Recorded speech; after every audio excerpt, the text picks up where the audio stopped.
On the fourth day of BrandMAS, my true self gave to me the power of my personal stories. So why bother with stories at all? Why not just share loads of juicy information and value with your audience? Well, firstly, it's noisy out there, and that information that you might be considering pumping out is going to add to the noise. On the other hand, stories create music, allowing our brain to tune into a frequency that speaks directly to us. Let's say, for example, I'm a life coach, and I tell you that in order to achieve more personal success, you should get up every morning and journal and meditate for 15 minutes. Well, you might choose to listen to me, or you might not. But if I show you through the power of my own story that I was just like you too, I was thinking, how the hell is journaling and breathing deeply going to get me out of my mess? But that I decided to do it. I set my alarm earlier every day, I padded downstairs in my PJs and slippers, and I gave it a go. And to my absolute amazement, my mindset began to shift. I became more productive.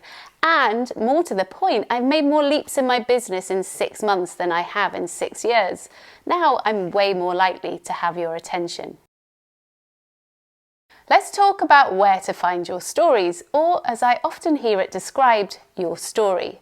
This is my personal bugbear, and I want to be really clear with you. You don't have a story. You have endless stories. You can't cram everything you are and do into a single narrative, unless you're about to write your autobiography, that is. Let's use the example of your why story. You might have a big overarching story here about a defining moment in your life that took you on this path, and that's great. Use it by all means. But from that story will flow plenty of others that carry the same message about your motivation in lots of different ways. Maybe you're a personal trainer and your why was regaining fitness after a lifetime of weight issues that began to limit the way you lived.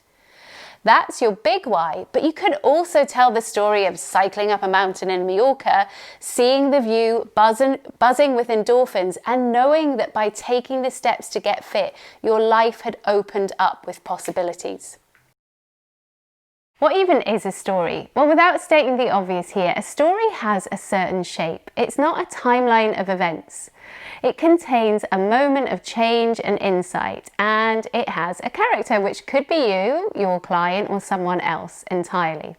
You might have your bigger why story or a vision story, but it's also a great idea to start building your story bank of all the small stories that are happening around you every day.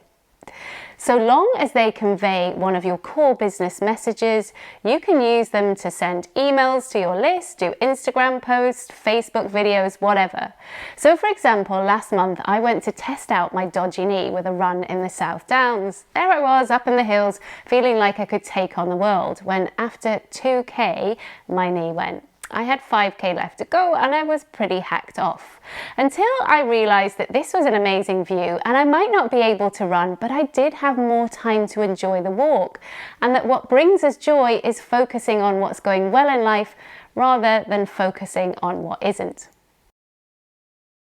The power is in the personal. Now, a lot of people make the mistake thinking that in order to appeal to everyone, the only way they can do this is to talk in really vague and general terms. In fact, the reverse is true. If there's one thing that my clients will hear me say time and time again, it's this: get specific.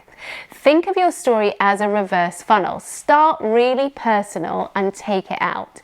Create a micro moment of detail and emotion, because that's where the magic of the story really begins. When your audience stop listening to what you're saying and start imagining themselves in your story world. If you don't believe me, think of a book or a film that you've loved. Maybe it's about finding love, say, and although you're experiencing the story through the eyes of the character, it might also trigger thoughts of the first time that you met your partner, or it might get you thinking about what it'll be like when you finally meet your dream partner after a disastrous run on internet dating. The power of the story is that it draws the audience into our world and allows them to see and experience what we experience. There is no one else like you. I want you to think of yourself as sitting on a goldmine of stories that will help you connect with your audience in a really genuine and authentic way. And here is the benefit. If you are currently worried that there's another person doing exactly the same with you, or plenty of people, well, the truth is they won't have your exact experience and they won't have your unique stories. It's these personal stories and your perspective on life that sets you apart from the rest. They show your life in action. They show your values, your humour and your quirks. And told properly, they will attract your ideal audience who will come to you and you only because of who you are and what you stand for.